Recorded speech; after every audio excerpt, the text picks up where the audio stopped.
एक गरीब आदमी था।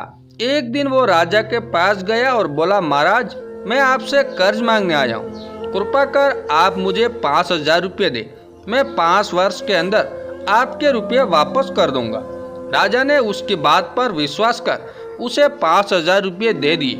5 वर्ष बीत जाने के बाद भी जब व्यक्ति ने राजा के 5,000 रुपये नहीं लौटाए, तब राजा को मजबूरन उसके घर जाना पड़ा। लेकिन वहाँ वो व्यक्ति नहीं मिला।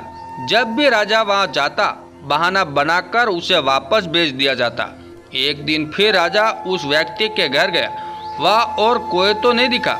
एक छोटी लड़की बैठी थी। राजा ने उसी से पूछा, तुम्हारे पिताजी कहाँ हैं? लड़की बोली, पिताजी स्वर्ग का पानी रोकने गए। राजा ने फिर पूछा, तुम्हारा भाई कहाँ है? लड़की बोली, बिना झगड़ा के झगड़ा करने गए। राजा के समझ में एक भी बात नहीं आ रही थी, इसलिए वो फिर पूछता है, तुम्हारी माँ कहाँ है? लड़की बोली, माँ 1 से 2 करने गई है। राजा उसके इन उलझुल जवाब से खिंच गया।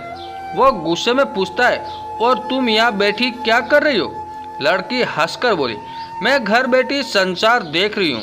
राजा समझ गया कि लड़की उसकी किसी भी बात का सीधा जवाब नहीं देगी, इसलिए उसे अब इसे इन बातों का मतलब जानने के लिए प्यार से बतियाना पड़ेगा। राजा ने चेहरे पर प्यार से मुस्कान लाकर पूछा, बेटी, तुमने जो अभी अभी मेरे सवालों के जवाब दिए, उनका मतलब क्या है?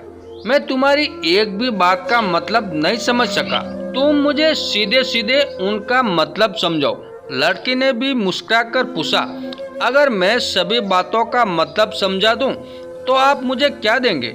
राजा के मन में सारी बातों को जानने की तीव्र उत्कंठा थी। वो बोला, जो मांगोगे वही दूंगा।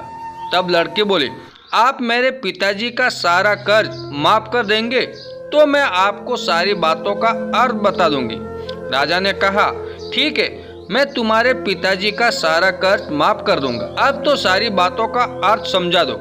लड़की बोली, महाराज, आज मैं आपको सारी बातों का अर्थ नहीं समझा सकती।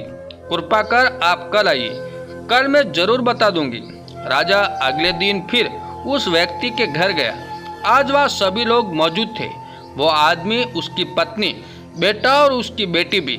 राजा को देखते ही लड़की पूछी, महाराज, आपको अपना वचन याद है ना? राजा बोला, हाँ, मुझे याद है। तुम अगर सारी बातों का अर्थ बता दो तो मैं तुम्हारे पिताजी का सारा कर्ज माफ कर दूंगा।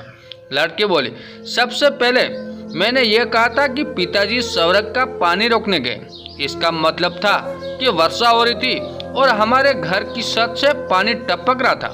पिताजी पानी रोकने के लिए छत को साफ बना रहे थे, यानी वर्षा का पानी आसमान से ही गिरता है और हम लोग तो यही मानते हैं कि आसमान में ही स्वर्ग है। बस पहली बात का अर्थ यही है। दूसरी बात मैंने कही थी कि भैया बिना झगड़े के झगड़ा करने गए। इसका मतलब था कि वे रेंगनी के कांटों को काटने गए थे। अगर कोई भी रेंगनी के कांटे को काटेगा तो उसके शरीर में जहां तक कांटा गड़ ही जाएगा, यानी झगड़ा नहीं करने पर भी झगड़ा होगा और शरीर पर खरोंचे आएगी। राजा उसकी बातों से सहमत हो गया। वो मन ही मन उसकी चतुराई की प्रशंसा करने लगा। उसने उत्सुकता के साथ पूछा, और तीसरी चौथी बात का मतलब? बेटी, लड़की बोली, महाराज, तीसरी बात मैंने कही थी कि माँ 1 से 2 करने गई। इसका मतलब था कि माँ हरहर दाल को पीसने, यानी उसे 1 का 2 करने गई। अगर साबुत दाल को पीसा जाए तो 1 दाना का 2 भाग हो जाता है, यानी यही था 1 का 2 करना। रही चौथी बात तो उस समय भात बना रही थी और उसमें से 1 चावल निकाल कर देख रही थी कि भात पूरी तरह पका है कि नहीं। इसका मतलब है कि मैं 1 चावल देखकर ही जान जाती कि पूरा चावल पका कि नहीं, अर्थात चावल के संचार को मैं घर बैठी देख रही थी। ये कहकर लड़की चुप हो गई। राजा सारी बातों का अर्थ जान चुका था। उसे लड़की की बुद्धिमानी भरी बातों ने आश्चर्य में डाल दिया था। फिर राजा ने कहा, बेटी, तुम तो बहुत चतुर हो, पर एक बात समझ नहीं आई कि ये सारी बातें तो तुम मुझे कल भी बता सकती थी, फिर तुमने मुझे आज क्यों बुलाया? लड़की हंसकर बोली, मैं तो बता ही चुकी हूँ कि कल जब आप आए थे तो मैं बात बना रही थी। अगर मैं आपको अपनी बातों का मतलब समझाने लगती तो बात गीला हो जाता या जल जाता, तो माँ मुझे जरूर पीटती। फिर घर में कल कोई भी नहीं था। अगर मैं इनको बताती कि आपने कर्ज माफ कर दिया तो ये मेरी बात का विश्वास नहीं करते। आज स्वयं आपके मुंह से सुनकर कि आपने कर्ज माफ कर दिया, जहाँ इन्हें इसका विश्वास हो जाए वही खुशी भी होगी। राजा लड़के की बात सुनकर बहुत ही प्रसन्न हुआ।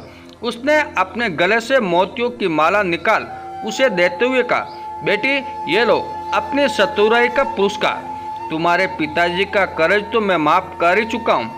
अब तुम्हें या तुम्हारे घर वालों को मुझे बहाना नहीं बनाना पड़ेगा। अब तुम लोग निश्चित होकर रहो। अगर फिर कभी किसी चीज की जरूरत हो तो बेझिझक होकर मुझे कहना।